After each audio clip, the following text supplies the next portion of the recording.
Hey guys, JR here from the Forge Brotherhood Bunker Hill that meets every Tuesday at 7 p.m. in Bunker Hill, West Virginia. Today's topic is suffering. Yeah, that sounds like something really fun and easy to talk about. Not at all. Especially we live in this society where I think everyone spends more time trying to get away from suffering and not suffer in any way, shape, or form. We are paralyzed by comfort, these days. Many times I find myself with what I call options paralysis, which means I have too many options in when it comes to finding a place to eat or food to eat, or too many options in trying to find something to entertain myself with. So, we kind of, there's never been a better time to be on the planet than right now. We don't have to go chase our food down. We have hot water in our house, for the most part. I always remind, my guys that, 60% of the world still doesn't have hot water.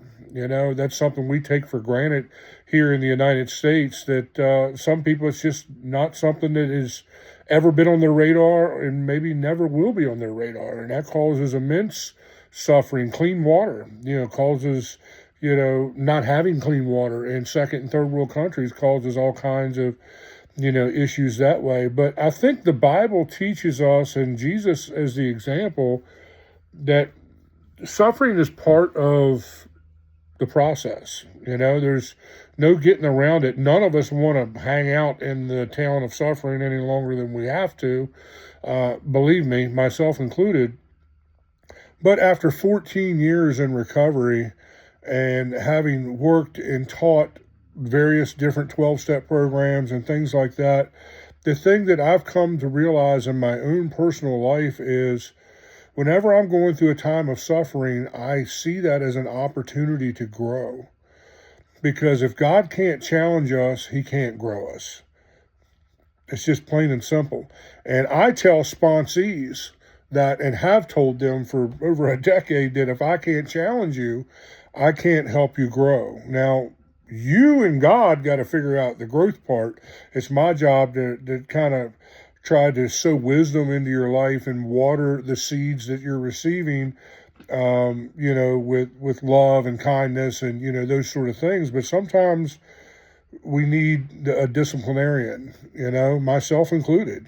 Sometimes I need someone to look into my world and say, dude, you're screwing up.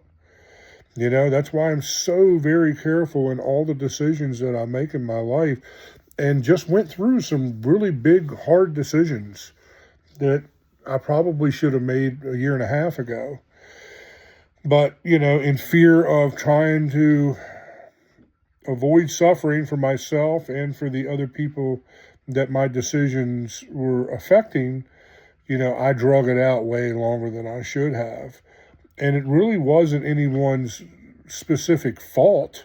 I think we get so quick to want to play the blame game as to who's at fault. Sometimes no one's at fault. Sometimes we're all just trying to survive the junk that life is throwing at us, man. Because the enemy is not trying to do you any favors. He's not here to make you feel warm and fuzzy. He's here to kill, steal, and destroy, is what the Bible says. There's nothing in his plan that's going to lead you anywhere comfortable, or anywhere, solid, where you can stand on ground that will give forth peace and harmony in your life. Sure, there may be fun and sin for a season. We've all lived out those seasons, myself included.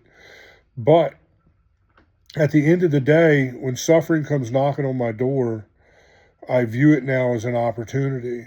And I always try to tell guys that, that you're really getting a handle on this whole, progressive sanctification game, or discipleship, or recovery, or whatever term you want to put on it. You're getting a good handle on that when you get comfortable in the uncomfortable process of personal growth. God's way more concerned about your growth than he is your comfort, because he's a loving God, and because he wants to see you break free of the things that are robbing you of peace and harmony. I love you guys. I'll see you next time.